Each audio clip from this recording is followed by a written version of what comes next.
Right, it's time to go virtual, everybody. Let's connect with Los Angeles and meet Hollywood star Samuel L. Jackson and Tony-nominated actress and filmmaker LaTanya Richardson Jackson. There they are. Hello! Hi. Hi. Normally, we imagine Americans will know nothing about British football, but Samuel, you are a fan. Yes, I am. Oh. Of what team? Liverpool. There you go. I have friends who are Arsenal fans. It's fine. Yeah, it's good. It's all good. It's all good. Now, lovely to have you both together on the show. You've been together 50 years, married 40 years, but because of these odd times, is this the longest you've ever actually spent together? We've spent this much time together a long time ago, but once he became famous, no. How's it going?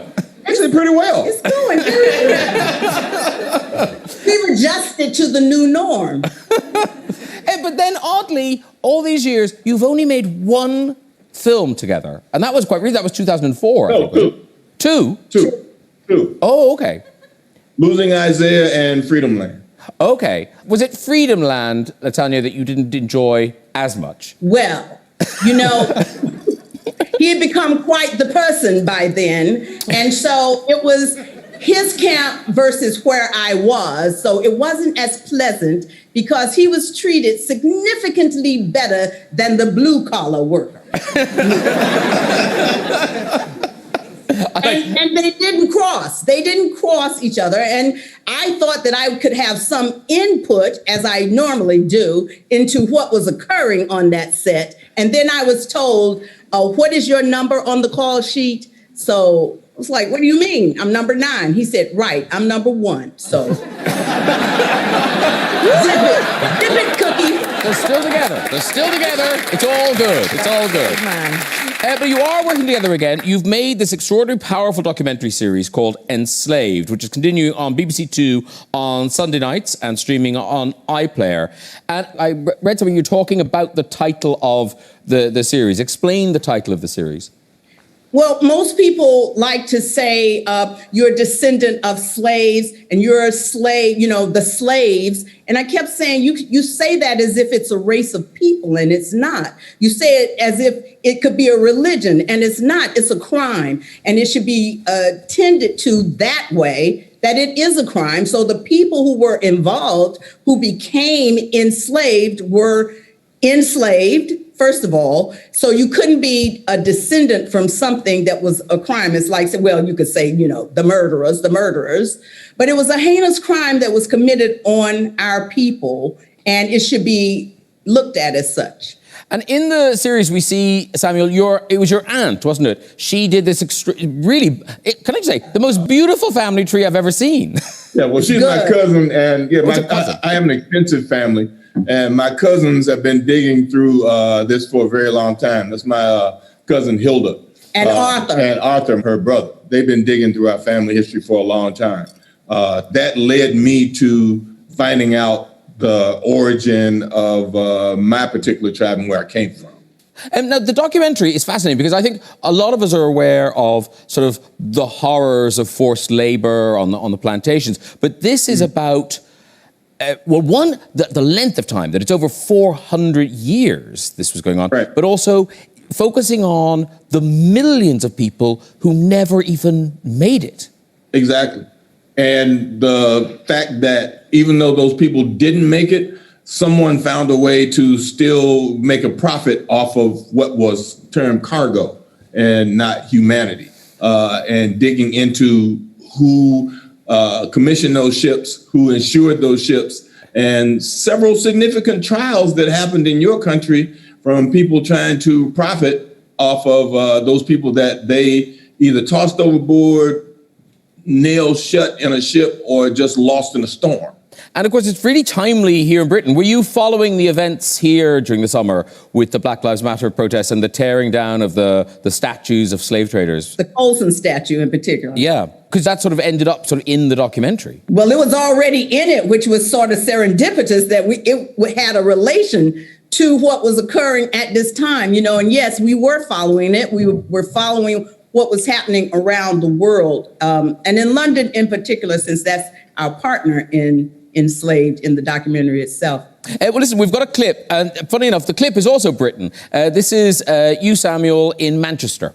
There's another document that I want to show you. Right, this is the Manchester petition against the slave trade. It's got many thousands of signatures on it, as you can see. And these just would have been ordinary people trying to influence Parliament. There were hundreds of petitions like this that were presented to Parliament, especially in the 1790s and in the years right up to the Act of Abolition. And this is just Manchester. This is just Manchester. All these ordinary people That made a difference. regular old jobs that are trying to make a difference, just like now. Another thing here is you can see women signed it. I mean, this was an era before women had the vote. What I want to know is what happened that suddenly got this many people so fired up that the attitude changed and they spoke out. What turned this country to the first European country to abolish slavery? Exactly.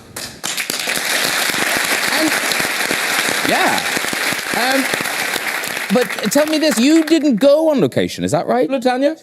No, I was working. She was on Broadway doing I was doing To Kill a Mockingbird, Aaron Sorkin's piece on Broadway, but I did notes and kept up with them all along the way. Okay, because you were slightly concerned for your husband. I was very concerned because he went into some treacherous waters. I wanted to make sure he was safe. I'm not a great fan of helicopters and, and these little planes, unless they're, Gulf Streams or, Bombardiers. Pull it down. So I was like, okay, how's he traveling? In little boats? I like we're getting an insight into your marriage just in a Zoom chat. But I said earlier you've been married for 40 years, but oddly, I think I'm right in saying you never proposed, Samuel. Did I? Mix up things. I want to hear this story. Go. You never proposed? I don't remember. Well, I don't remember it actually. I do remember you having some invitations in your hand and saying, this is when this is happening? No, that's not what happened.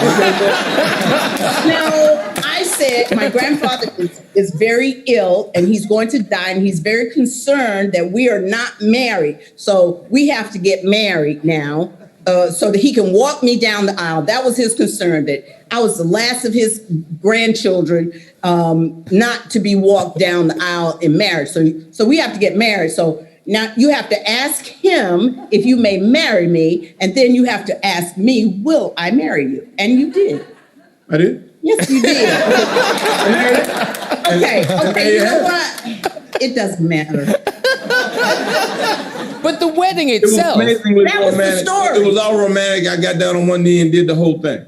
No, it was semantical, but we did. I didn't say semantical, I said romantic.